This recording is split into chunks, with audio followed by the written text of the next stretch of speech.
నమస్తే అండి. ఈరోజు మనం పాస్తా మామిడికాయ కూర చేసుకుందామండి. ముందు ఉల్లిపాయలండి, చిన్న ఉల్లిపాయలు 2 తరిగి పెట్టుకున్నానండి. పచ్చిమిర్చి 3 అండి. ముందు ఉల్లిపాయలు వేసుకుందామండి నూనెలో.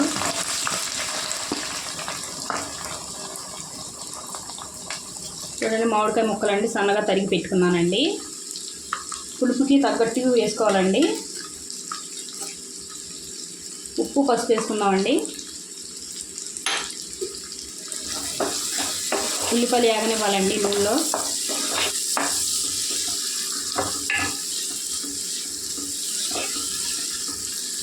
పాస్తా 70 గ్రాములండి ఉడకబెట్టి ఉంచుకున్నానండి.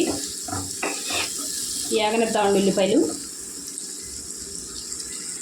చూడండి, ఉల్లిపాయలు ఇంకొద్దిగా వేగాలండి. మధ్యలో కలుపుకుంటా వేపుకోవాలండి.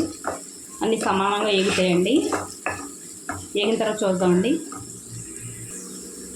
చూడండి, సమానంగా ఎగిపోయినాయండి. చూడండి, ఇలా వేసుకోవాలండి.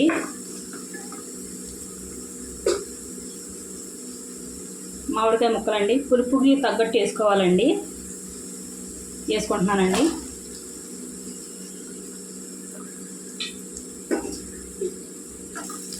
ఈ నూనెలో మగ్గనివ్వాలండి మామిడికాయ ముక్కలు. ఈ మగ్గిన తర్వాత చూద్దామండి.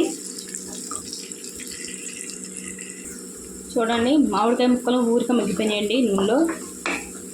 ఇప్పుడు కారం వేసుకోవాలండి తగినంత.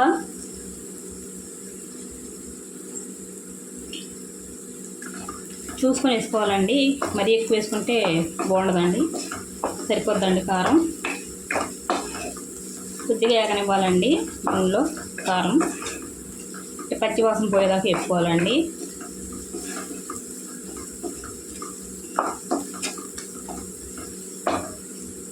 ఇప్పుడు నీళ్ళు వేసుకోవాలండి.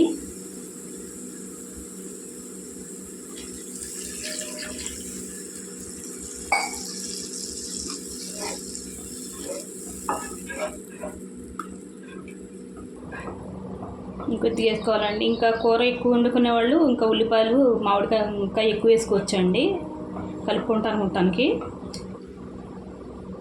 ఇప్పుడు ఇంకొద్దిగా నీళ్ళు వేసుకుంటానండి నేను. చూడండి, నేను గ్లాసు పావు వేసానండి నీళ్ళు. ఉడుకుతున్నప్పుడు చూద్దామండి మళ్ళీ.